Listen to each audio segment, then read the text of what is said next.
Behold, the Quatz. That is fun to say. Quatz, Quatz, Quatz. This weapon has two different firing modes that it switches between in an interesting way. So you get a hipfire, submachine gun, auto mode if you fire without aiming. And then if you do aim, you get this semi-auto burst. It's kind of like the Sicarus, kind of like the Quartac. Now if you start firing auto and then zoom in, you can keep firing auto while you zoom out. And when you reload, you see you get, you slam-a-jam the magazine back into the weapon, and you get a nice little electrical burst. What does that make me think of? Yeah, Harrow's Penance. We're obviously going to use it with Harrow's Penance. So if you reload the magazine while it's empty, you get an area stun with an electricity proc. The area is fairly large, too. So what does this weapon need to do that more often? Well, if we look at its base stats, we can see that it has a pretty big magazine and a pretty long reload. It's got high fire rate, but that is a pretty big magazine for something we're going to reload to get an effect. So we need a lot more fire rate, and we need reload speed, because that reload is pretty slow. Now, sure, it gives you a stun. For normal gameplay, this is fine, but come on. The Quatz is perfectly serviceable for normal gameplay, and if you're going to use it as just your weapon's weapon, I would recommend this build. This is just corrosive. I'm using 2 toxin mods just to combine with the innate electricity, but you could use a toxin and an electricity mod. You could use 2 60/60s, whatever. Because the weapon has high output and high status innately, I think it can be helpful to run one 90% element, like one of the vanilla ones instead of one of the dual stat ones, so that you get that mix of a lot of biasing toward that damage type and some status chance. You get a good marginal benefit on both. So I don't know, I mean, you could do it either way. It may save you a forma if you knock this down to a 60/60, but go figure. You might also not have Jolt, which is the mod we're talking about. So now the auto fire has higher status output overall because it's got that higher fire rate. The status is a little higher, and the crit chance is low enough that I wouldn't normally build for crit if that's all it had, but the burst fire knocks the crit up quite a bit. One way you can use this weapon is fire at a heavier unit with the auto to strip some armor, and then fire with the burst to do more damage. I do think both modes are perfectly serviceable as the only mode you use, but I think it's worth trying both as well. Now, of course, having said all of that, that's not the build that we're going to use today. We'll be using... It's pretty much the same build, actually, but it has a few key differences. I've swapped out Primed Pistol Gambit for Anemic Agility. I do think you want Prime Quick Draw either way. We are going to add a lot of reload speed ourselves, but especially used normally, you're going to want to reduce that reload speed. This build is omitting Prime Pistol Gambit for more fire rate to empty the magazine quicker. We can get that critical chance back from Harrow's Covenant. Right, just to demonstrate the idea of what we're going for here, so we're going to use Covenant. Charge up a bunch of damage. This is going to give us the critical chance consistency that's going to make the primary fire actually do good damage. We need to use the primary fire because we need to empty the magazine fast. Now we're going to activate Penance and immediately die because this build is incredibly squishy. The thing about this build is that Penance is giving you lifesteal, so as long as you keep shooting, you can see what's going to happen. Yeah, we still have these abilities active, so we should be fine. Yeah, another great thing is that if you're not good at getting headshots, this build literally forces you to get them by dragging the aim up so far with aim punch that you can't help but hit enemies in the head, and then miss half of your bullets against the wall. As you can see, we were easily able to survive killing those level 80 enemies with no vitality mod, although I recommend you use that if you're not just going for memes, and we have a whole 72 plus 46 rounds in the magazine. Look, a whole magazine and a little bit more. Yeah, carrier is literally mandatory for what we have in mind here. So, now that we have this, what exactly are we going to do? All it does is waste a lot of bullets really quickly and occasionally reload, you know, kind of often.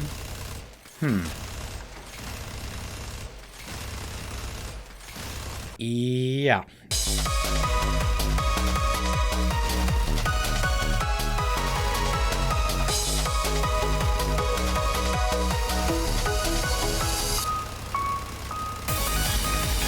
Damn it.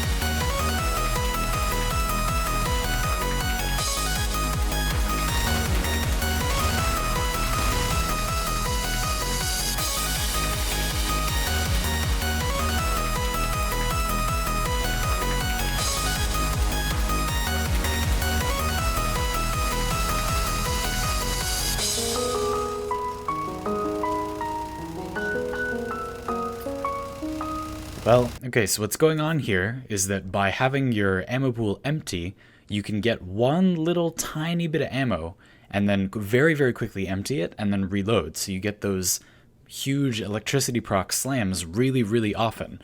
The problem, well, okay, there are a lot of problems, but the biggest problem is that it's, you know, really bad to use up all your ammo and then be relying on every single enemy to drop. Roll the clip of how it actually looks instead of with all the editing.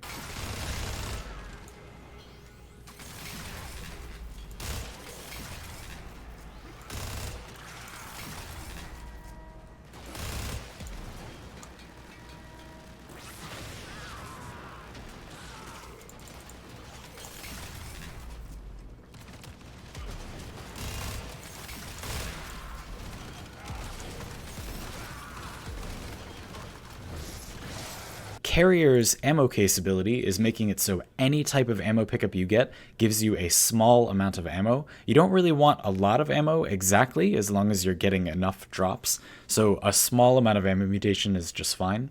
And whenever you pick up a little bit of ammo, you can slam it back into the magazine. You can really visually see that, which is quite satisfying.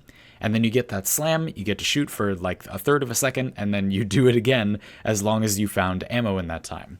This works best when there's staggered enemies in front of you. It works really well in Exterminates, where basically every enemy you encounter will be stunned by these slams, and you'll be able to kill enemies far away and close to you, so that ammo pickups are kind of scattered across the ground. So yeah, like, let's explore what would make this better. You may notice that I didn't exactly go full meme tier with this build. You could add all the fire rate, and I did do that off camera, but I didn't really think it was that satisfying, and like, I want the weapon to do actual damage. This is not very good, but I don't want it to be terrible. I still want to, you know, complete the mission with it.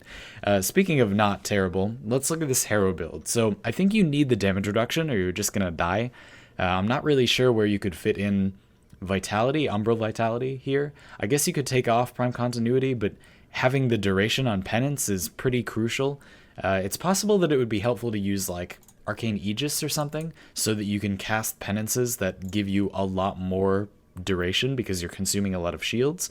That could be valuable, I don't know. I also think another thing this loadout needs pretty desperately is natural talent, because it takes a long time to cast penance, and if you run out in the middle of a fight, you just have to stand there, you know, turning your lifesteal back on for like 2.5 seconds.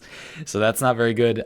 You do need Streamline or some form of efficiency increase, because if you leave Blind Rage fully ranked and you don't have Streamline and you don't have Flow, Harrow can't actually cast Covenant. It costs too much energy. So you'll see if I take this off, it costs 155 energy and Harrow's max energy is 150. So you need something like that. But I think the better solution here would be to simply downrank Blind Rage. So I'll use a rank 8 one I have here, and now it costs 145. So I will be able to cast it with full energy.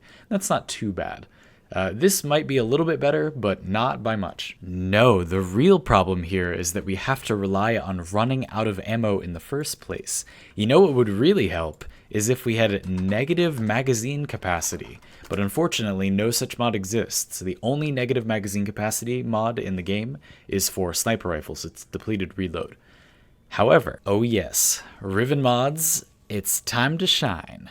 If you could get a Riven mod with negative magazine capacity for the Quatz, there would be no need to empty the magazine all the way so that you could load small amounts of ammo in and get those very frequent shock slams. You could simply naturally load small amounts of ammo in, and you'd have a magazine that would deplete really quickly, but you'd have a lot of those magazines stored up with that base ammo capacity on the Quatz, and of course you could run the ammo case to make it larger.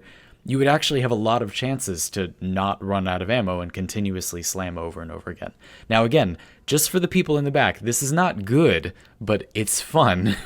So if you can find a negative magazine capacity Riven for the Quatz, yeah, that would be pretty sick. Maybe I'm the only one that cares about this, but personally, I think it's hilarious. And it is actually, like, just talking for a sec about whether or not it's helpful to have that sort of stun ability when you reload. Reloading is a vulnerable moment in the game. I do think it's a valuable mechanic, and this weapon is good on balance. I don't know if I made that clear, but it's a perfectly serviceable weapon just for normal gameplay. Like, you don't have to do memes to make this weapon good. In fact, they definitely make it worse. So just use a normal build. This weapon is great.